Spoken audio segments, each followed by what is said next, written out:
ప్రభువైన యేసుక్రీస్తు యొక్క అతి పరిశుద్ధ నామంలో మీ అందరకు అమలాపురం హౌసింగ్ బోర్డు క్రీస్తు సంఘం మరియు కాకినాడ బాపూజీ నగర్ క్రీస్తు సంఘముల తరపున సత్య సువార్త అనే మా టీవీ ప్రసారాలకు స్వాగతం తెలియజేస్తూ ఉన్నాం. ప్రతిరోజు కూడా ఉదయం 7 గంటలకు బ్లెస్సింగ్ టీవీలో మా కార్యక్రమాలు ప్రసారమవుతూ ఉన్నాయి. ప్రతిరోజు కూడా చూడండి, అనేకమైన ఆత్మీయ దీవెనలు పొందండి. మీ ప్రతి బలహీనత నుంచి విడిపించేది, మీకు ధైర్యాన్ని ఇచ్చేది, ఆదరణకరమైనటువంటి వాక్యాలు మేము మీకు వివరిస్తున్నాం. అలాగనే సత్య సువార్త అనే మా యూట్యూబ్ ఛానల్ సబ్స్క్రైబ్ చేసుకోండి. కొన్ని వందల ప్రసంగాలు దాంట్లో రికార్డ్ అయి ఉన్నాయి. అవి మీరు ఖాళీగా ఉన్నప్పుడు ఒక్కొక్క ప్రసంగాన్ని వినండి, గొప్ప ఆత్మీయ దీవెనలు పొందండి. ప్రార్థన చేసుకుందాం. పరలోకమందున్న మా ప్రియ తండ్రి, పరిశుద్ధుడా, నీ పరిశుద్ధ నామమునకు స్తోత్రములు స్తుతులు తెలియజేస్తూ ఉన్నారు తండ్రి. ఇవాళ శిక్ష అనే అంశం మీద మాట్లాడబోతుండగా, ఎవరికి శిక్ష, ఆ శిక్ష ఎంత భయంకరంగా ఉంటుందో లేఖనాల ద్వారా వివరిస్తూ ఉండగా, ఆ శిక్షని ఎలా అధిగమించాలో కూడా వివరిస్తూ ఉండగా, ఈ ప్రసంగాన్ని విన్న ప్రతి ఒక్కరూ కూడా ఆ శిక్ష నుండి తప్పించుకొని విడిపింపబడి నిశ్చలమైన రాజ్యంలోకి వెళ్ళటానికి, పరలోకి వెళ్ళటానికి ఈ ప్రసంగం సహాయపడేలా చేయమని క్రీస్తు యేసు పరిశుద్ధ నామములో ఈ ప్రార్థన చేయుచున్నాను తండ్రి, ఆమేన్. ధ్యానాంశం ఏంటంటే శిక్ష. శిక్షకి డెఫినేషన్ ఏంటంటే, మనకి అంగీకారం కాని వాటిని సహించటం. అంటే మనకి ఇష్టం లేని దాన్ని తప్పనిసరిగా స్వీకరించవలసి వస్తుంది. ఏ ఒక్కడో కూడా అగ్నిలో పడి వేతన పడాలని ఎవరో కూడా కోరుకోడు. అదే నువ్వు పడిపోతే ఆ పడటం నీకు ఇష్టం ఉండదు. నీకు అది ఎంత బాధో ఎంత భయంకరమో పడిన తర్వాత కానీ నీకు తెలియదు. అంటే మనకి అంగీకారం కాని వాటిని సహించేలా చేసేది శిక్ష. ఇప్పుడు మనం ఎవరైనా తప్పు చేస్తే 302 ప్రకారంగా వాళ్ళు యావజ్జీవ కారాగార శిక్ష వేస్తారు. ఇంకా లేదంటే ఉరి శిక్ష వేస్తారు. అంటే ఒక 3 minutes గిలగిలా కొట్టుకుని అతను చనిపోతాడు, అయిపోయింది. కానీ శాశ్వత కాలం ఒక శిక్ష ఉంది, యుగయుగాల్లో కూడా అనుభవించవలసిన శిక్ష ఒకటి ఉంది. అది ఏంటంటే భయంకరమైన నరకం. అక్కడ 10 నిమిషాల్లో చచ్చిపోయి తర్వాత మర్చిపోవటం కాదండి. అక్కడ అసలు మానవ జీవితానికి మరణం అనేదే లేదు. అదేంటి చనిపోతున్నాం కదా అని అనుకుంటారు. శరీరాన్ని విడిచిపెట్టడం అంతేది. మరణం అంటే ఆత్మ దేహం నుండి విడిపోవటాన్ని మరణం అంటారు. ఆత్మ, ఎందుకంటే మనం తల్లి గర్భంలో ఉద్భవించినప్పుడు దేవుడు మనకి ఆత్మను పంపిస్తాడు దేహంలోకి. ఆ బిడ్డ పెరిగివాడై సజీవంగా బయటకు వస్తున్నాడు. అంటే అతను బ్రతుకుతున్నాడంటే కారణం అతనిలో ఆత్మ ఉంది, దేవుని యొక్క ఊపిరి ఉంది. మరణించిన తర్వాత ఈ దేహం నుండి ఆత్మ విడిపోతుంది. అంటే ఆత్మ మరణం తర్వాత దేహం నుండి విడిపోవటాన్ని మరణం అని చెప్పి అంటున్నాం మనం. అయితే ఆత్మ సజీవంగానే ఉంటుంది, దేహానికి మాత్రమే మరణం. ఆత్మ సజీవంగా ఉంటుంది. నువ్వు భూమి మీద బ్రతికిన బ్రతుకును బట్టి ఆ ఆత్మ శిక్షించబడాలా, లేదంటే నెమ్మది పొందే స్థలానికి వెళ్ళాలా, అది నువ్వు జీవించిన జీవితాన్ని బట్టి ఉంటుంది. కనుక మనకు నరకం అంటే ఏంటో తెలియదు, పరలోకం అంటే ఏంటో తెలియదు మనకి. మనం భూమి మీద ఉన్నాం. మనం పరలోకం నుండి మన పూర్వీకుల్లో ఎవరు కూడా వెళ్ళి రాలేదు. అలాగే నరకంలో కూడా ఇలా ఉంటుందని చెప్పి ఎవరు కూడా నరకం నుంచి మళ్ళీ భూమి మీదకి రాలేదు. కానీ సమస్తాన్ని సృష్టించినటువంటి వానికి నరకం అంటే ఏంటో తెలుసు, పరలోకం అంటే ఏంటో తెలుసు. ఆ పరలోకం ఎలాగుంటుందో ఆ పరలోకానికి మానవుడిని తీసుకుని వెళ్ళటానికి ప్రభువైన యేసుక్రీస్తు శరీరధారిగా ఈ లోకంలోకి వచ్చాడు.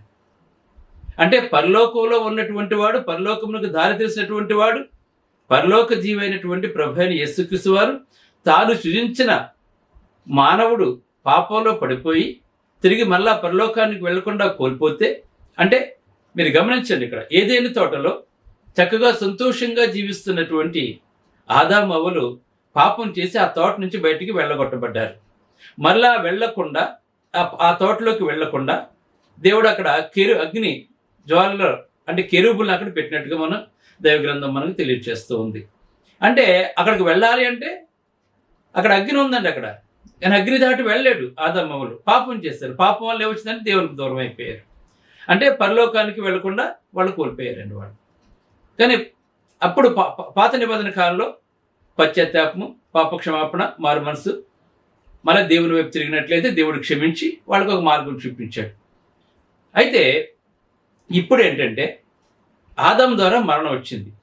ఆ మరణం లోకంలో అందరికీ సంప్రాప్తమైంది. ఈవేళ వాళ్ళు తప్పు చేసినా కూడా దేవుని మాట విని సరి చేసుకున్నారు కనుక దేవుని విడుదలగా ఉన్నారు. ఈవేళ అనేక మంది తప్పు చేసి దేవునికి శాశ్వతంగా దూరం అయిపోయి వాళ్ళ దూరం అవటమే కాకుండా వాళ్ళ యొక్క సంతతి వారు కూడా నిజమైన దేవుడు ఎవరో ఎరగని స్థితికి వెళ్ళిపోయారండి. తాను సృజించిన మనుషులు తిరిగి మళ్ళా పరలోకం వెళ్లకుండా పాపం చేసి మరణానికి గురై తన ఆత్మ భయంకరమైన అగ్నిగుణంలోకి వెళ్లకుండా ఆ శిక్ష నుండి తప్పించాలని చెప్పి ఆ పాపముల్ని విరవటానికి పరిశుద్ధుడైనటువంటి ప్రభువైన యేసుక్రీస్తు వారు పరలోకం నుండి ఈ లోకంలోకి రావటం జరిగింది. మన అందరి పాపం నిమిత్తం ఆయన మ్రాను మీద వేలాడి మన అందరి పాపంలో కూడా మన పాపముల ప్రాయశ్చిత్త నిమిత్తము ఆయన రక్తము కార్చి ఆ రక్తంతో మనకి విమోచన కలగజేశాడు మన ప్రభువైన యేసుక్రీస్తు వారు. కనుక ఎందుకు యేసుప్రభువు వారు శరీరధారిగా రావాల్సి వచ్చింది అంటే మనం శాశ్వత కాలం మన ఆత్మ నరకంలో శిక్షించకుండా ఉండటానికి, ఆ శిక్ష నుండి విడిపించడానికి ఆ పరిశుద్ధుడు బలి కావాల్సి వచ్చిందండి. అది దేవుని యొక్క సంకల్పం. ఇది మనం అందరము కూడా తెలుసుకోవాలి. కొంతమందికి అర్థం కాదు ఇది ఎంత చెప్పినా కూడా. ఇది ఎందుకంటే భౌతికమైన సంబంధమైన వాక్యాలు అయితే మనకి కంటికి బాగుంటాయి, చెవులకి ఇంపుగా ఉంటాయి తప్ప ఈ సత్యం చెప్తున్నప్పుడు, శాశ్వత కాలం జీవించే పరలోకాన్ని గురించి చెప్తున్నప్పుడు, నరకం ఎంత భయంకరంగా ఉంటుందో చెప్తున్నప్పుడు అది వారికి అర్థం కాదండి. అది ఈ లోకమే శాస్త్రం అని చెప్పి అనుకుంటూ ఉంటారు. ఈ లోక సంబంధంగానే వాళ్ళు ఆశ్రద్ధం పడాలని చెప్పారు. అందుకే టీవీలోను ఈరోజు వాగ్దానము, ఈవేళ వాగ్దానం అని చెప్తుంటాడు. ఏదో కొటేషన్ పెడతాడు, 14,000 15,000 1,00,000 మంది కూడా చూసేస్తారండి. కరెక్టే, అతను వాగ్దానం పెడుతున్నాడు. వీళ్ళ టీవీలో చాలా మంది ఈనాటి వాగ్దానం చెప్పి పెడుతూ ఉంటారండి.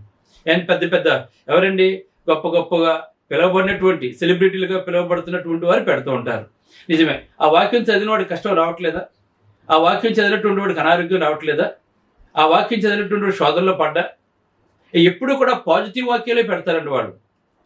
అంటే ఎప్పుడు కూడా నేను దీవిస్తాను, అభివృద్ధి చేస్తాను, నీకు ఇవే పాజిటివ్ థింకింగే. అసలు వాగ్దానం ఇవేనా? ఇంకా మరి ఎందుకు మనుషులకు జబ్బులు వస్తున్నాయి? మరి ఎందుకు కష్టాలు కూరుకుపోతున్నారు? ఎందుకు సమస్యల్లో వెళ్ళిపోతున్నారు? ఎందుకు విడిపోతున్నారు? కోర్టుల చుట్టూ తిరుగుతున్నారు? ఎందుకు పోలీస్ స్టేషన్ చుట్టూ తిరుగుతున్నారు? ఆ వాగ్దానం చదువుకుంటే ఆ వాగ్దానం అమలైపోవాలి కదా. అంటే ఇటువంటి వాక్యాలు అయితే మనకి ఇంపుగా ఉంటాయి. కానీ ఇటువంటి వాక్యాలు వినాలి మనం. ఈ లోకంలో మనం ఎన్ని కష్టాలు అనిపించినా కూడా మనకి నెమ్మది అనుగ్రహిస్తాడని దేవుడు, మన కొరకు పరలోకం ఉందని, ఆ పరలోకంలో ప్రభువైన యేసుక్రీస్తు వారు మనకి స్థలం సిద్ధపరిచాడని, అది నెమ్మది పొందే స్థలమని, ఇక్కడలాగా వేదనలు, కష్టాలు, శోధనలు, బాధలు ఇటువంటివి ఏమి ఉండకుండా శాశ్వతమైన సంతోషం పొందే స్థలం పరలోకమని, ఆ పరలోకవాసిగా చేయటానికే ప్రభువైన యేసుక్రీస్తు ఈ లోకంలోకి వచ్చి ఆ పరలోకం గురించి అనేకమైన ఉపమానాలు మనకు అనుగ్రహించండి. పరలోకం గురించి అనేకమైన ఉపమానాలు ప్రభువైన యేసుక్రీస్తు వారు మనకు అనుగ్రహించారు. దాచబడిన ధనం అని చెప్తున్నాడు, మంచి ముత్యం అని చెప్తున్నాడు. అంటే పరలోకం గురించి చాలా రకాల ఉపమానాలు ప్రభువైన యేసుక్రీస్తు వారు మనకు చెప్పారు. అంటే ఎందుకు చెప్పారు?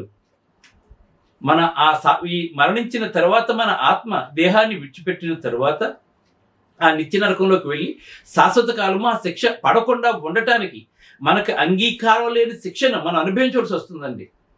అందుకే నమ్మి బాప్తిసం పొందినటువంటి వాడు రక్షించబడును. నమ్మని వానికి శిక్ష విధింపబడును. బైబిల్లో అన్నిటికంటే కూడా ప్రధానమైన ఆజ్ఞ ఏదైనా ఉందంటే ద గ్రేట్ కమాండ్ అని పిలుస్తాం మనం దీన్ని.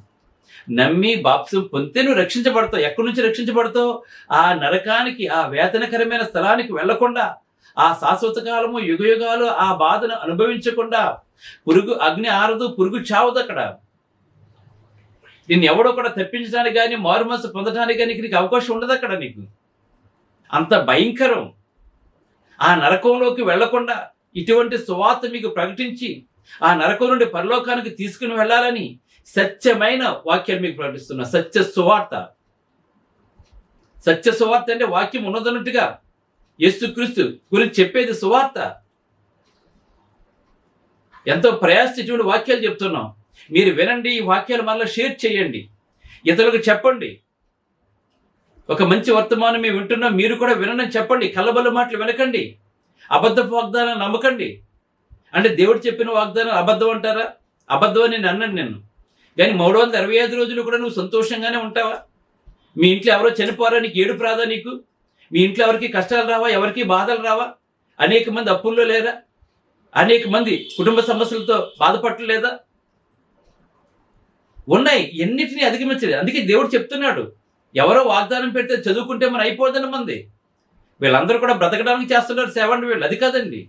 దేవుని వాక్యం, నువ్వు నిజమైన క్రైస్తవుడు అయితే దేవుని యొక్క వాక్యాన్ని వింటే దాన్ని ఫాలో అయినట్లయితే తప్పకుండా ఒకరు నీకు చెప్పవలసిన లేదు. అందుకే దేవుని ప్రేమించు వారికి, అనగా ఆయన సంకల్పం చొప్పున పిలువబడిన వారికి మేలు కలుగుటకే సమస్తము సమకూడి జరుగుచున్నదని ఎరుగుతున్నావు కదా. నీకు చెప్పాడు కదా వాగ్దానం దేవుడు. మళ్ళీ ఇంకొకటి నీకు చెప్పాలా? నీకు వాక్యం నీ కొరకు ఉంది కదా. దేవుని ప్రేమించే వారికి, అనగా ఆయన సంకల్పం చెప్పని నడిస్తే, నువ్వు ఆయన మార్గంలో నడిస్తే, ఆయన వెంబడిస్తే, ఆత్మతో సత్యంతో ఆరాధిస్తే, ఆయన శరీరక్తంలో పాలుపంచుకుంటే, ఆయన చేసిన త్యాగాన్ని మర్చిపోకుండా ఉంటే, ఆయన చేసిన త్యాగానికి నువ్వు కృతజ్ఞత కలిగి ఉన్నట్లయితే, ఆయన సంకల్పాన్ని నెరవేర్స్తే సమస్తము సమకూడి జరుగుతాయి. నీకు తెలుసో తెలియదు. అంతకు మించిన గొప్ప వాక్యం ఏమి లేదా నీకు రోజుకొక వాగ్దానాన్ని ఇవ్వనవసరం లేదు. నువ్వు దేవుని ప్రేమిస్తే, ఆయన సంకల్పం చెప్పి నువ్వు నడిస్తే నీకు సమస్తము జరుగుతుంది. అది చాలు. ఒక వాక్యం చాలు. నీకు కష్టాల నుంచి నిన్ను విడిపిస్తాడు, శోధన నుంచి విడిపిస్తాడు, బాధల నుంచి నెమ్మది కలుగజేస్తాడు. నీ సమస్యకు పరిష్కార మార్గం చూపిస్తాడు. చూపించట్లేదని చెప్పడం లేదండి నీకు. ఎవరో ఒకరు పెడితే చదువుకుంటేనే అది నువ్వు గొప్ప అని చెప్పి నువ్వు అనుకుంటే ఎటువంటి భ్రమలో ఉండకూడదు. దయచేసి నాకు మొరపెట్టమని నీకు ఉత్తరం ఇస్తానని చెప్పాడు దేవుడు. నిన్ను మొరపెట్టమని చెప్పాడు దేవుడు. మొరపెట్టు. నువ్వు యథార్థవంతుడిగా జీవించి నువ్వు తప్పకుండా నీ ప్రార్థనకు జవాబు వస్తుంది. నీ కొరకు ఇంకెవరో ప్రార్థన చేయవలసింది, నువ్వు చేసుకుంటే సరిపోతుంది. దేవుడు తెలియజేస్తున్నాడు. కనుక ఇక్కడ శిక్ష మనకు అంగీకారం లేదని మనం అనుభవించవలసి వస్తున్నాడు. దీనికి శిక్ష అని చెప్పి మాట్లాడుతున్నాడు. అందుకే ప్రకటన గ్రంథం 20:10 చూసినట్లయితే ప్రభువైన యేసుక్రీస్తు వారిని ఎరగకుండా, చూడండి ఇంకా తెలియజేస్తారు, రాత్రింబవళ్ళు నెమ్మది లేని వారై ఉంటారండి. అక్కడ అది నీకు ఏదైనా ఒక బాధ వస్తే ఒక 2 రోజులు, 3 రోజులు, 15 రోజులు బాధపడితే నరకాన్ని చూసేసాను బాబు అని చెప్పి అంటారు కదా. అంతకంటే లెక్క పెట్టలేని కొన్ని కోట్ల రెట్లు బాధ ఉంటుందండి నరకంలో. నువ్వు ఈ చిన్న నొప్పినే తట్టుకోకపోతే, ఈ చిన్న బాధనే తట్టుకోకపోతే, ఇవాళ చాలా మంది కడుపు నొప్పి తట్టుకోలేక ఆత్మహత్య చేసుకున్న పేపర్లో మనం చూస్తున్నాం. మనం ఈ చిన్న నొప్పినే నువ్వు తట్టుకోలేకపోతే అక్కడ ఎప్పుడు రాత్రింబగళ్ళు నెమ్మది లేని వారై ఉంటారని చెప్పి ప్రభువైన యేసుకి శిష్యుల్లో ఒకడైనటువంటి యోహాను మనకు తెలియజేస్తున్నాడు. మరి ఈ కొంచెం సేపు బాధని, కొద్ది రోజుల బాధని ఇక్కడ తట్టుకోలేని నువ్వు మరి అక్కడ శాశ్వత కాలం రాత్రింబగళ్ళు నెమ్మది లేకుండా ఉండాలని చెప్పి నువ్వు అనుకుంటున్నావు. నువ్వు అలా ఉండకూడదు అనుకుంటే నేడే యేసుక్రీస్తుని వెంబడించు. ఒకవేళ రక్షించబడితే ఆయన చిత్తానుసారంగా జీవించు. ఈ లోకంలో ఉన్నవన్నీ కూడా పెంటతో సమానంగా ఎంచుకో. నా దేవుడు తప్ప నాకు ఈ లోకంలో ఎక్కువ ఏది కాదు. ఆయన నా కొరకు ప్రాణం పెట్టేటువంటి వాడు. ఆయన నా కొరకు సమస్తాన్ని విడిచిపెట్టి లోకంలోకి శరీరధారిగా వచ్చినటువంటి వాడు. నా కొరకు నలగొట్టబడ్డాడు. నా పాపం ఆయన భుజం మీద వేసుకున్నాడు. నేను అనుభవించవలసిన శిక్షణ ఆయన అనిపించాడు శిలువలో అని కృతజ్ఞత కలిగి ఉండు నీవు. ఇలాగ ఎవరైతే కృతజ్ఞత కలిగి ఉంటారో వాళ్ళు ఆ శిక్షకు గురి కాకుండా ఆ శిక్షను దాటి పరలోకానికి వెళ్తారు. అక్కడ నిత్యము గొప్ప సంతోషం ఉంటుందని చెప్తున్నాడు. అందుకే ఎబ్రీయులకు రాసిన పత్రిక 9:27 చూసినట్లయితే మనుషులు ఒక్కసారే మృతి పొందుతారని చెప్తున్నాడు. నువ్వు చనిపోయిన వెంటనే ఈ భూమి మీద నువ్వు సరైన జీవితాన్ని కనుక జీవించకపోయినట్లయితే, యేసుక్రీస్తుని వెంబడించకపోయినట్లయితే, నువ్వు వెంటనే ఆ శిక్షకు వెళ్ళిపోతావు. నువ్వు వెంటనే దైవగ్రంథం తెలియజేస్తుంది మనకి. ఇంకా ప్రకటన గ్రంథం 20:12-15 వచనాలు కనుక మనం చూసినట్లయితే అక్కడ ఎలా ఉంటుందో తెలియజేస్తున్నాడండి. మరియు ధవళమైన సింహాసనమును దాని యందు ఆసీనుడై ఉన్న ఒకరిని చూచితిని.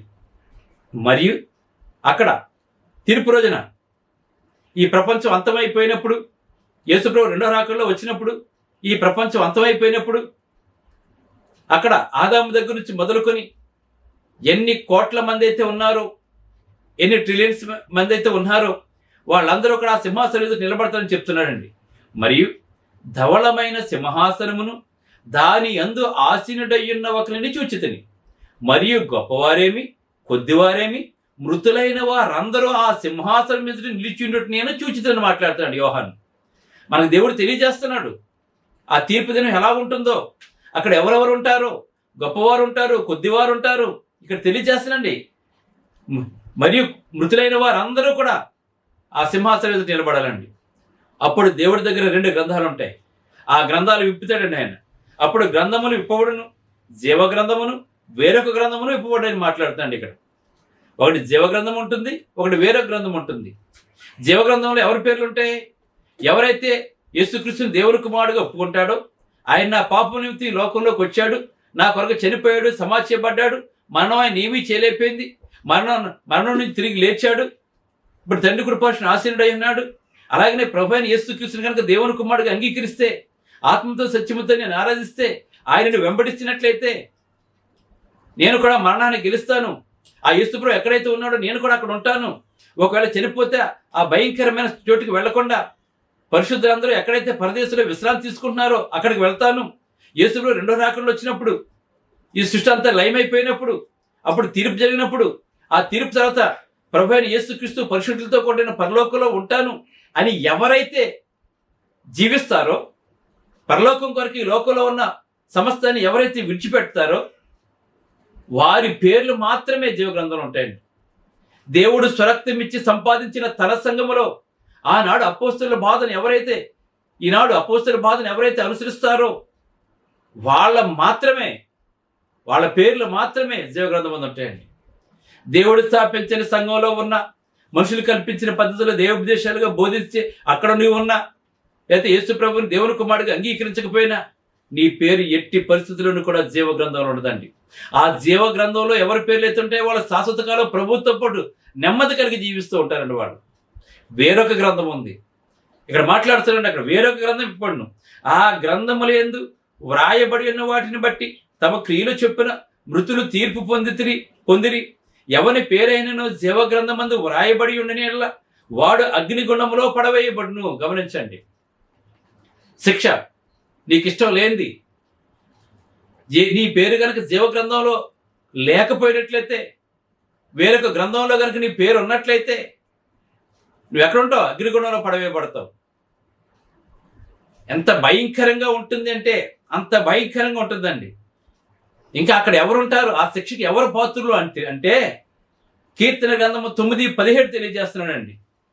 కీర్తన గ్రంథము 9:10 దుష్టులను వింటారా, దేవుని మరుచు జనులందరూ పాతాళంలోకి దిగిపోతారని మాట్లాడుతున్నారండి. దుష్టులు, దేవుని ఎదిరించేవారు, దేవుని దూషించేవారు, యేసుక్రీస్తుని అపహాసం చేస్తున్నటువంటి వారు, యేసుక్రీస్తుని హేళన చేస్తున్నటువంటి వారు, యేసుక్రీస్తుని అంగీకరించినటువంటి వారు, ఇదేదో విదేశీ మతం అని చెప్పుకునేవారు, యేసుక్రీస్తు ఒక ప్రవక్త దేవుడు కాదని చెప్పుకునేటటువంటి వారు, వీళ్ళందరూ కూడా ఎక్కడ ఉంటారంటే పాతాళమునకు దిగిపోదని మాట్లాడుతున్నాడండి. మరి ఇంకా ఎందుకు రెండవ రాకడ రావట్లేదు? దానికి గల కారణం ఏంటని చూసినట్లయితే పేతురు రాసిన 2వ పత్రిక 3:9 చూసినట్లయితే ఎవడును నశింపవలనని చేపక అందరూ మారు మనసు పొందవలని కోరుచు దేవుడు మీ ఎడల దీర్ఘశాంతము గలవాడై ఉన్నాడని మాట్లాడుతున్నాడు. ఇక్కడ మన దేవుడు ఇంకా ఎందుకు రెండవ రాకడలో రావట్లేదు? మనమందరము కూడా ఇలాగ ఎవరైనా మారు మనసు పొందుతారేమో, రక్షించబడతారేమో అని చెప్పేసి దేవుడు వెంటనే ఇంకా సృష్టిని లయం చేయకుండా, యేసుప్రభు ఇంకా రాకుండా దీర్ఘశాంతంతో ఉన్నట్లుగా మనం తెలుసుకోవాల్సిన వారు మేము నమ్మను. అలాగే రక్షించబడిన వారు అందరూ తండ్రితోనూ, ప్రభువుతోనూ, దేవదూతలతోనూ జీవిస్తూ ఉంటారు. అలాగే శిక్షించబడేవారు అందరూ కూడా దేవుని యొద్ద నుండి వెళ్ళిపోతూ ఉంటారని చెప్పి దైవ గ్రంథం మనకు తెలియజేస్తుంది. అందుకే యేసు ప్రభు అంటే కేవలం ప్రవక్త కాదు, కేవలం వ్యక్తి కాదు, కేవలం యూదులను రక్షించడానికి వచ్చినవాడు కాదండి. యేసు ప్రభు అందరికీ ప్రభు అండి ఆయన. అందుకే ప్రయాసపడి భారం మీద సమస్త జనులారా, ఈ భూమి మీద సమస్త జనులారా నాయకుడని పిలుస్తున్నాడండి. భూ దిగంత నివాసులారా నాయకుడని దేవుడు పిలుస్తున్నాడండి.